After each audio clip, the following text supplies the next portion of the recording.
বিষয়টো ধেমাজি জিলাৰ তৰফৰ পৰা কি ক'বা? চাওক, দীপাংকৰ কুমাৰ নাথ ডাঙৰীয়া তেওঁ সদৌ অসম ছাত্ৰ সন্থাৰ সভাপতি আছিল আৰু ইতিমধ্যে তেওঁ এবছৰ আগতে তেওঁ আছুৰ পৰা তেওঁ বিদায় মাগিছে।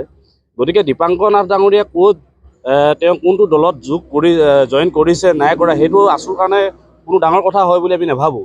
কাৰণ তেওঁ আছু সত্তাটোক তেওঁ আজি যি ধৰণে আপোনালোকৰ পৰা প্ৰশ্ন আমি সন্মুখীন হ'বলগীয়া হৈছে, তেওঁ আছু সত্তাটোক তেওঁ ক'ৰবাত আঘাত সানিছে, সেইটো কথা সঁচা।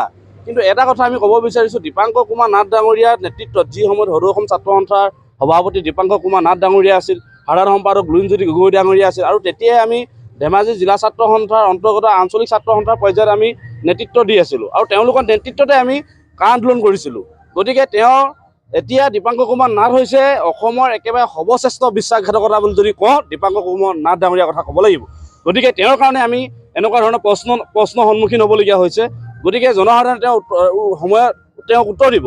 জনসাধাৰণে চাই আছে তেওঁ কি কৰিছে কি নাই কৰা, জনসাধাৰণে চাই আছে। এটা কথা আমি ক'ব বিচাৰি দিছোঁ, যিদৰে পোহনীয়া কুকুৰে বলিয়া হৈ মালিকক কামোৰে আৰু দীপাংকৰ কুমাৰ নাথ পাৰ্থক্য কিবা আছে বুলি আমি ভবা নাই।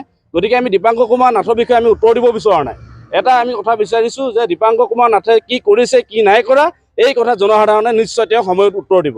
আৰু আমি এটা কথাই ক'ব বিচাৰিছোঁ, আমি আজিৰ তাৰিখত আমি দীপাংকৰ কুমাৰ নাথৰ কথা আমি চিন্তা কৰা নাই, যিহেতু আমি সদৌ অসম ছাত্ৰ সন্থা ধেমাজি জিলা ছাত্ৰ সন্থাই আমি আজি সমগ্ৰ অসমৰ ভিতৰত আমি নাটক প্ৰতিযোগিতা আমি অনুষ্ঠিত কৰিছোঁ। গতিকে আমি নাট প্ৰতিযোগিতাৰ কামতহে আমি ব্যস্ত হৈ আছোঁ। কোন ক'ত গৈছে কি কৰিছে কি নাই কৰা তেওঁ নিজস্বভাৱে তেওঁ কাম কৰি আছে। গতিকে আমি এইটো কথাই ক'ব বিচাৰিছোঁ, দীপাংকৰ কুমাৰ নাথ ডাঙৰীয়া যি তেওঁৰ নিজৰ স্বাৰ্থৰ কাৰণে তেওঁ যি গাদীৰ স্বাৰ্থত তেওঁ যি কামত মানে ৰাজনৈতিকভাৱে তেওঁ আগবাঢ়িছে, এই ৰাজনৈতিকভাৱে তেওঁ যি কামত আগবাঢ়ি গৈছে তেওঁ নিশ্চয় জনসাধাৰণে চাই আছে আৰু তেওঁ সময়ত কিন্তু জনসাধাৰণে উত্তৰ দিব। পূৰ্বে যিহেতু দীপাংকৰ নাথে কৈছিল যি যলৈ যায় তেখেতে আছু সুধি যাম বুলি কৈছে, এই বিষয়ত তোমালোকৰ কিবা মন্তব্য? চাওক, তেওঁ এক বছৰ আগতে তেওঁ যিহেতু ওলাই গৈছে, গতিকে তেওঁক আছুক সুধি যোৱা কোনো প্ৰশ্নই নুঠে। তেওঁ আছুক সুধি গৈছে নাই সোধা, তেওঁলোকে নিশ্চয় তেওঁক যদি আমাৰ সন্মুখত তেওঁক যদি আনি দিয়ে আমি ন দি ক'ব পাৰিম যে তেওঁ কোনো আছুৰ লগত আলোচনা কৰি যোৱা নাই।